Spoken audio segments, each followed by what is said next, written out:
Friends, welcome to my YouTube channel.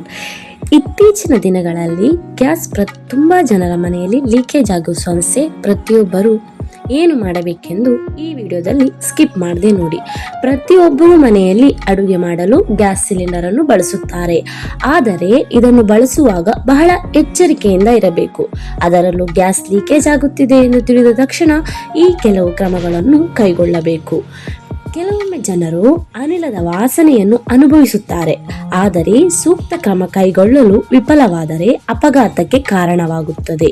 ಆದ್ದರಿಂದ ನಿಮ್ಮ ಮನೆಯಲ್ಲಿ ಬಲವಾದ LPG ವಾಸನೆಯನ್ನು ನೀವು ಗಮನಿಸಿದರೆ ಜಾಗರೂಕತೆ ಇರುವುದರಿಂದ ತುಂಬ ಮುಖ್ಯವಾಗುತ್ತದೆ.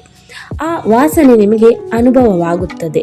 ಅನಿಲದ ವಾಸನೆ ಬಂದರೆ ನೀವು ಮೊದಲು ಏನು ಮಾಡಬೇಕು? ಸೋರಿಕೆಯ ಸಂದರ್ಭದಲ್ಲಿ ವಾಸನೆಯನ್ನು ತಕ್ಷಣವೇ ಗುರುತಿಸಲು LPG ಸಿಲಿಂಡರ್ಗಳಿಗೆ ಇಥೈಲ್ ಮೆರ್ಕಾಪ್ಟನ್ ಅನ್ನು ಸೇರಿಸಲಾಗುತ್ತದೆ. ನಿಮ್ಮ ಮನೆಯಿಂದ ಕೊಳೆತ ಮೊಟ್ಟೆ ಅಥವಾ ಬೆಳ್ಳುಳ್ಳಿಯಂತಹ ವಾಸನೆ ಬರಲು ಪ್ರಾರಂಭಿಸಿದರೆ ಅನಿಲ ಸೋರಿಕೆ ಸಂಭವಿಸುತ್ತಿದೆ ಎಂದು ನೀವು ಅರ್ಥ ಮಾಡಿಕೊಳ್ಳಬೇಕು. ಮೊದಲ ಹಂತವೆಂದರೆ ಬರ್ನರ್ ಮತ್ತು ನಿಯಂತ್ರಕದ ಮೇಲಿನ ಎಲ್ಲಾ ಬಟನ್ಗಳನ್ನು ತಕ್ಷಣ ಆಫ್ ಮಾಡಿಬಿಡಿ.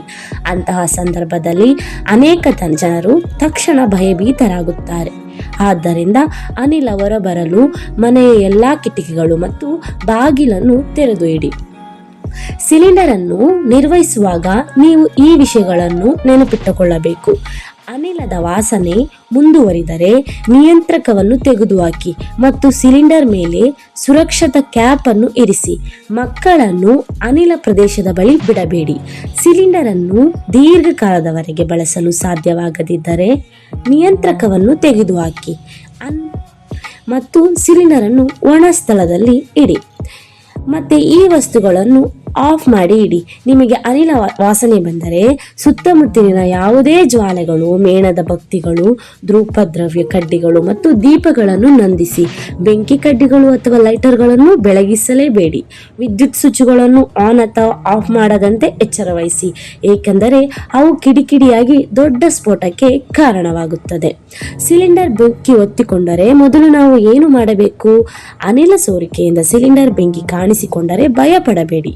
ಸಿಲಿಂಡರ್ ಬೆಂಕಿ ಹೊತ್ತಿಕೊಂಡರೆ ನಮಗೆ ಸ್ವಲ್ಪ ಸಮಯವಿದೆ. ಸಿಲಿಂಡರ್ ಬೆಂಕಿ ಹೊತ್ತಿಕೊಂಡರೆ ದಪ್ಪ ಕಂಬಳಿಯನ್ನು ಒದ್ದೆ ಮಾಡಿ ನಂತರ ಅದನ್ನು ಸಿಲಿಂಡರ್ ಸುತ್ತಲೂ ಸುತ್ತಿಕೊಳ್ಳಿ. ಇದು ಬೆಂಕಿಯನ್ನು ನಂದಿಸುತ್ತದೆ.